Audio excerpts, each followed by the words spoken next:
खुशी पे खुशी की खबर भाई। ये साल बड़ा अच्छा रहा है हमारे और आपके लिए। कांग्रेचुलेशन भाई। एक और बहुत बड़ी न्यूज आ गई गाइस, इंडियन ओरिजिन से ताल्लुक रखने वाला तीसरा प्राइम मिनिस्टर बन गया गाइस। नाज़रीन, इंडियन ओरिजिन से ताल्लुक रखने वाला एक और शख्स आयरलैंड का प्राइम मिनिस्टर बन गया है।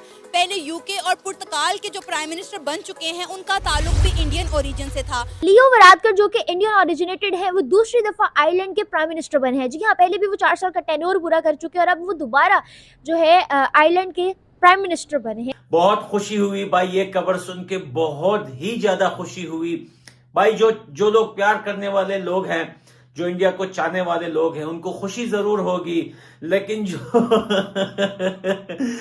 जलने वाले लोग हैं उनकी सूझेगी। सूझी है। मैं अपने पाकिस्तान के हक में हूँ, मैं किसी को क्यों मुबारकबाद दूँ। बहैसियत पाकिस्तानी चले मुबारकबाद आप नहीं दे रहे, लेकिन कैसे लगता है आपको देख के? झुकने वाला कभी भी इंसान आगे नहीं बढ़ सकता। सही, उनका झुकाव ही नहीं है, वो किसी को कुछ मानते नहीं है। इंडिया स्पोर्ट्स में लगा लें, क्रिकेट्स में लगा लें और किसी भी चीज़ में लगा लें, वो झुकते ही नहीं है। वो कहते हैं जी हमारा फैसला, कोई मानता है तो माने, नहीं मानते तो ना माने। तो दोस्तों, पहले तो ऐसा लगता था कि इंडिया के अंडर कंट्रोल में सिर्फ गूगल, ट्विटर और ये एटीसी प्लेटफॉर्म ही आ रहे हैं, लेकिन अब तो भाई पूरे कंट्रीज जो है वो अंडर कंट्रोल आ रहे हैं। भाई क्या करना है, प्लानिंग बता दो हमें आप लोग यार। हम भी अपना बंदोबस्त कर ले यार। कल को ऐसा पता चले कि भाई हर कंट्री के भाई प्राइम मिनिस्टर इंडिया से आ रहे हैं, तो हमारा क्या होगा भाई। थोड़ा सा हमें भी यार बता दो, कोई बात नहीं। हम भी चाहने वाले हैं कि अभी फ्यूचर में क्या होने वाला है, आप लोग क्या करने वाले हो भाई, कि हम भी अपने लिए कोई जुगाड़ तो लगा ले अभी से। पहले हम सुना करते थे कि गूगल, माइक्रोसॉफ्ट, अडोप्ट, इन सब के जो सीईओज हैं उनका ताल्लुक इंडियन ओरिजिन से है, वो इंडियन है। लेकिन अब आए दिन कोई ना कोई ऐसी खबर सुनने को मिलती है कि भाई फलां कंट्री का जो प्राइम मिनिस्टर है उसका ताल्लुक इंडियन ओरिजिन से है। पहले एक जोन सा उनके लिए प्राउड की बात थी कि उनका जोन से इंडियन ओरिजिन से ताल्लुक रखने वाले ऋषि सुनक यूके का प्राइम मिनिस्टर बन गया। यूके वो जिसने तकरीबन हम पर 150 साल हुकूमत की थी बड़े सगीर के ऊपर। अभी एक खबर आई है कि इंडिया का ही महाराष्ट्र से ताल्लुक रखने वाला बंदा जो कि आयरलैंड का प्राइम मिनिस्टर बन गया। कितनी बड़ी बात है इंडिया के लिए, कितनी प्राइड की बात है। अच्छा देखिए, सिर्फ इंडिया की बात नहीं है। अगर हम इसी जैसे हमने इसमें मेंशन किया, रेफरेंस दिया, इसी तरह अगर हम पाकिस्तान की बात करें तो लंदन के जो मेयर हैं इस वक्त वो पाकिस्तानी निजात हैं, और इसी तरह आमिर खान है, बॉक्सर हैं, तो पाकिस्तान के भी बहुत नाम होंगे। हाँ, हमारा एक इशू है कि लेकिन वो है, लेकिन बॉक्सिंग के वो दूसरे शोबे के अंदर, लेकिन प्राइम मिनिस्टर एक मुल्क को पूरे को लीड करने वाला बंदा तो इतना भी हमारी हिस्ट्री में कोई भी नहीं है। समझ रहे हो ना मैं किसकी बात कर रहा हूं। पहले तो ये था कि बेकारिस्तान के अंदर जब कोई बंदा कुछ करता था वो यूके भाग जाता था चुपके। अब तो वहां का प्राइम मिनिस्टर भी इंडियन हो गया। बुकलंडी हो, अब काम भागोगे, अब कहां छुपोगे। अभी तो सब्र करो, अभी बहुत हिसाब किताब बाकी है। चले, अच्छी बात है ये कि अगर कोई उनकी तरफ से भी हो रहा है, वो इंडिया हो या कोई भी मुल्क हो, हमारे पाकिस्तानी प्लेटफॉर्म से हमने देखा है कि हमेशा पॉजिटिव बात होती है और होती रहनी चाहिए, क्योंकि उनकी तरफ से क्या अप्रोच है वो उस तरह क्या बात करते हैं, हम अपनी अप्रोच के मुताबिक बात करते हैं। लेकिन आने वाले वक्त में जो आपका सवाल है ना, कोशिश ये करनी चाहिए हमें कि हम जितना बात इंपॉर्टेंट ये होता है कि हमारे जो व्यूअर्स हैं या हमें जो देख रहे होते हैं वो एज अ पाकिस्तानी हमें देख रहे होते हैं।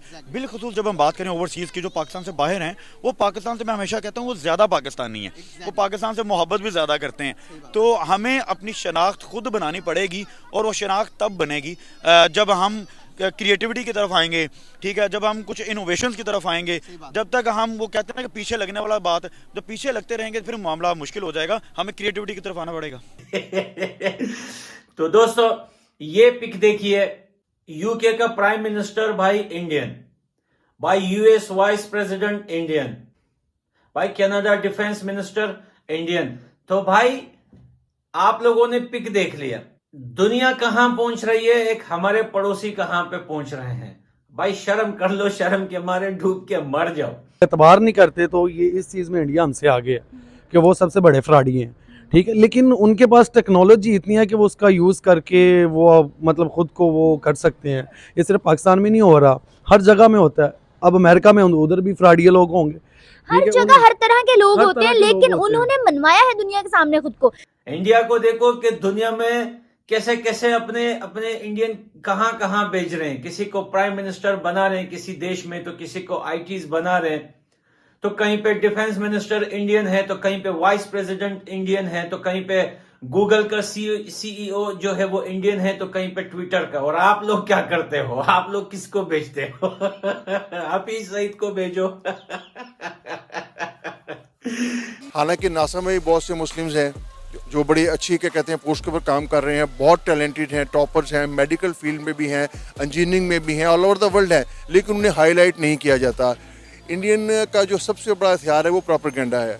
हिंदू कभी भी सामने फ्रंट पे आके आपका मुकाबला नहीं कर सकता, वो जब भी वार करेगा वो पीछे से करेगा। पाकिस्तान की पॉलिसीज़ में तो सारा टेररिज्म है। पहले अफगानिस्तान में ये प्राई जंग लड़ने गए हुए हैं, अपने इनके मुल्क के मामलात ठीक नहीं है, बलोच बच्चों को उठा के ये गुम कर देते हैं। तो जब इस तरह के मामलात होंगे पाकिस्तान के विद इन द कंट्रीज, तो बाहर कोई अच्छा इमेज तो नहीं जाएगा। बस यही मौलवियों को पाल के रखो और यही मौलवियों को बेचते जाओ कंट्रियों में, और फिर बाद में बोलते हो कि लोग हमारी इज्जत क्यों नहीं करते, लोग हमसे नफरत क्यों करते हैं। तुम इंसान के बच्चे बनोगे तो लोग तुमसे प्यार मोहब्बत करेंगे। जब तुम लोग दुनिया में दहशतगर्दी गंद फैला रहे हो, पूरी दुनिया में आप ऐसी कंट्री बता दो जिसमें आपने ऐसा काम किया हो कि यार वो लोग बोले कि हाँ यार ये तो पाकिस्तानी लोग हैं, इन्होंने बहुत अच्छा। जिधर जाते हो गंद फैलाते हो, पूरी दुनिया में तुम्हारी वजह से बदबू फैली हुई है। पाकिस्तान कब ऐसे लीडर पैदा करेगा? आप कुछ साल पहले ही देख लें, दुनिया में जितने भी साइंटिस्ट थे सारे मुसलमान थे, लीडर भी मुसलमान थे। ना पाकिस्तान अभी तक ना कोई लीडर पैदा कर पा रहा है, ना कोई साइंटिस्ट पैदा कर पा रहा है। और जैसे हम अपने हमसाया मुल्क को देख ले, वो लीडर भी पैदा कर रहे हैं और साइंटिस्ट भी पैदा कर रहे हैं। वही कह रहा हूँ ना, एजुकेशन सिस्टम का की रोल होता है इसमें। जब तक हमारा एजुकेशन सिस्टम बेटर नहीं होगा, हम किसी भी जगह पे की पोजीशन पे नहीं पहुंच पाएंगे दुनिया में। आपको क्या लगता है कि आने वाले वक्त में क्या किसी मुल्क का कोई प्राइम मिनिस्टर में पाकिस्तानी भी देखने को मिलेगा? कोई चांस है? पाकिस्तानी प्राइम मिनिस्टर कभी भी नहीं मिल सकता। हमें पाकिस्तान में पाकिस्तान का प्राइम मिनिस्टर नहीं मिल रहा, तो हम कैसे सोच सकते हैं कि हमें कुछ दूसरे मुल्क में मिलेगा प्राइम मिनिस्टर। बस भाई अभी एक चीज करना बाकी है कि बेकारिस्तान का भी प्राइम मिनिस्टर इंडियन बन जाए। मैं तो इनको एक मशवरा देना चाहता हूं पाकिस्तान वालों को कि भाई तुम लोगों के प्राइम मिनिस्टरों से नहीं होगा, ये तुम लोगों को 40-50 साल से लूट रहे। अच्छा सा हिंदुस्तान से कोई प्राइम मिनिस्टर लेके आओ भाई, उसे वोट दो, उसे प्राइम मिनिस्टर बनाओ, देश सुधर जाएगा, दहशतगर्दियां खत्म हो जाएगी, इंसान बन जाओगे आप लोग भी, एकदम एजुकेशन पे फोकस होगा सब लोगों का, गरीबी खत्म हो जाएगी। ये क्या करते हो? कभी किडनी बेचते हो, कभी बच्चे बेचते हो, कभी क्या करते हो भाई? हर रोज परेशान हो, महंगाई से आपस में लड़ते रहते हो। तो भाई किसी इंडियन को प्राइम मिनिस्टर बना लो, देश में एकदम शांति आ जाएगी, सुखी रहोगे, सदा सुहागन रहोगे।